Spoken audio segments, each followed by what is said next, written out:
Today we will be learning chapter specific guidelines. In addition to the general guidelines, we do have some chapter specific guidelines. We'll be learning in detail, step by step, how many chapters we have, what's the usage of that. Just to give a brief introduction of chapter specific, in total we have 21 chapters. All these chapters includes like infectious, neoplasm, mental disorders, blood forming or disease of intestine, circulatory, respiratory, genitourinary, and pregnancy, newborns, and E codes, C codes, injury codes, mix of everything. All these things will be covered in chapter specific. We'll be learning in detail, step by step. Before going in detail, let me give the chapter details step by step with some examples so that you will be having a better idea on it, isn't it? Let's start. First chapter, infection disease. Let's take an example of sepsis, or let's take an example of hepatitis. These are the examples for infectious disease or HIV, right? Next, neoplasm. Word itself states, right? Any kind of cancer, whether it might be lung cancer, colon cancer, small intestine, large intestine, bone cancer, lung cancer, whatever it might be, right? Next, blood, disease of blood and blood forming. Let's take an example of anemia or any kind of disease which is related to blood, like pancytopenia, neutropenia, whatever it might be. It's related to blood. Next, endocrine. What does endocrine means? Let me give an example related to diabetes, whether it might be uncontrolled or controlled diabetes. These all things cover under endocrine system. Next, mental disorder. What is mental disorder? All the behavioral conditions like anxiety, depression, any kind of mental disorders will be fall into this category. Next, nervous system. All the neurological problems will be categorized into this chapter. Let's take polyneuropathy. It's an example of neurological disease, right? It comes under this category. Next would be eye, disease of eye. Let's take follicular conjunctivitis or any disease which is related to eye. All this will be categorized into this system. Let's take next chapter would be disease for ear as well as mastid. Let's take an example which is abscess of ear or any disease which is related to ears and mastid. These all things will be covered in this chapter. Next, circulatory system. As you all know that circulatory system is one of the biggest system in human and any living being, right? Here let me give few examples like hypertension, CVA, DVT, PA. All these things will be considered under circulatory system, and we have many more, but to just start with or to just give an introduction, I'm just sharing a couple of examples of it, right? Next, respiratory conditions, disease with respiratory conditions like pneumonia, COPD, or respiratory failure with hypoxia or without hypoxia, whatever it might be. All the respiratory conditions will be fall under this category. Next, digestive system. What is digestive system? Digestive system related conditions like colitis, appendicitis, gastritis, whatever it might be. All these conditions will be formulated or gathered or can be captured from this disease of digestive chapter. Next, skin and subcutaneous disease. Here you can see like dermatitis or rashes or any disease related to first level as well as next level of the skin. All these conditions can be captured from this chapter. right? And next would be musculoskeletal. As you all know that musculoskeletal from top to bottom, right? So let me give a couple of examples for it, like osteoarthritis or osteomyelitis. All these conditions will be gathered in this chapter. Next, genitourinary system, disease of genitourinary system.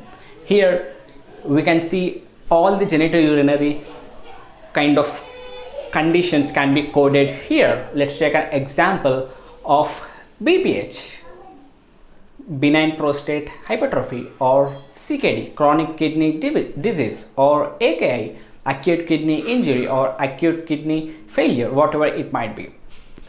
All these things, genitourinary tract like UTI, whatever it might be, UTI, pyelonephritis, cystitis, everything will be fall under this category. Next, pregnancy. If a patient is a pregnant, then we need to code from this chapter itself. From this chapter itself, please remember, we need to code from this chapter itself. We should not code any other code. Yes, we can code as an additional code if we don't have any code in this category which starts with O. Remember this, which starts with O. Please remember this, don't forget. And let's take an example of normal delivery, cesarean, or any lacerations, whether it might be first degree, second degree, or third degree, whatever it might be. All these things will be categorized here. Or diabetes in pregnancy, or hypertension in pregnancy, or pre-existing hypertension, or pre-gestation, whatever it might be. All these things will be captured or categorized in this chapter. Next, newborn. Remember one thing, in pregnancy we'll be coding from the series O, in newborn we'll be coding the series P. Please remember these two chapters are different from other chapters. For newborn we need to code from the series P. Let me give an example. Newborn sepsis, newborn respiratory failure, whatever it might be, any condition which affects newborn will be coded from this chapter, which is P series category. Please remember this, pregnancy O and newborn P series. These are the two things you need to remember. Rest all you can easily grab it. Next, congenital or deformity. Please remember this category starts from Q. Pregnancy O, newborn P, and congenital with Q. Let me give an example. Encephalocele or lip cleft, whatever it might be. If that condition is from the birth, the original part is not available, in that case it will be considered as an congenital. Any absence of the organ by birth considered as congenital. Next, signs and symptoms. This is a major and important topic because you need to aware when to code signs and symptoms, when we need to code established conditions. We'll be learning in detail, don't worry about that. We'll be learning step by step. Be little patient, right? Signs and symptoms starts with our series. Previously I had not mentioned the alphabets because it will be confusing for you, because all those were for systems or for some chapters, right? So here you just need to remember from pregnancy, you need to remember the series so that you will be having a better idea whenever you have a scenario related to that. Easily you can correlate this point. From first chapter to 14th chapter, don't worry, you will be learning in detail which alphabet falls under which category. Focus from 15th to 21. 15th is pregnancy, 16th is newborn, 17th is congenital or deformity, 17th is signs and symptoms. 18th is signs and symptoms, right? Let's move on. Next chapter would be injury. Any injury, all the injuries will be fall under this category. Let's take an contusion or concussion or abrasion. All this kind of any injury, traumatic injury, falls under this category. And last, second one is E codes, external codes. In which scenarios we'll be coding external codes?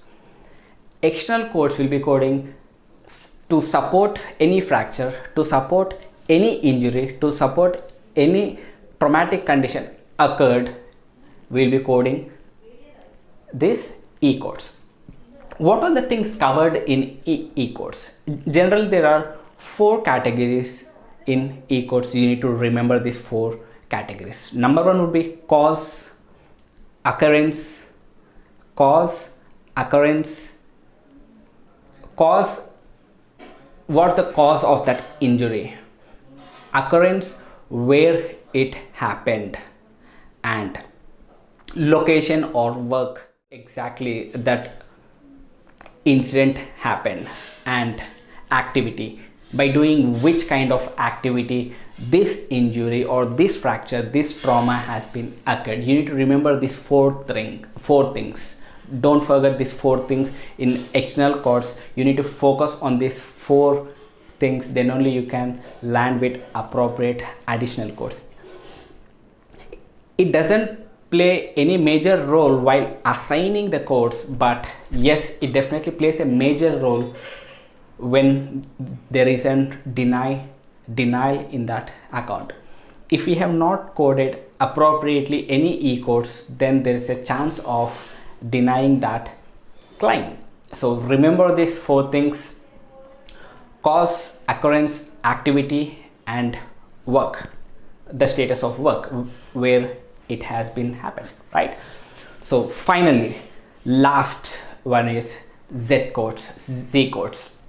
In Z codes, we will be covering family history, personal history, social history, surgical history. Everything will be covered. All the things will be covered in Z codes.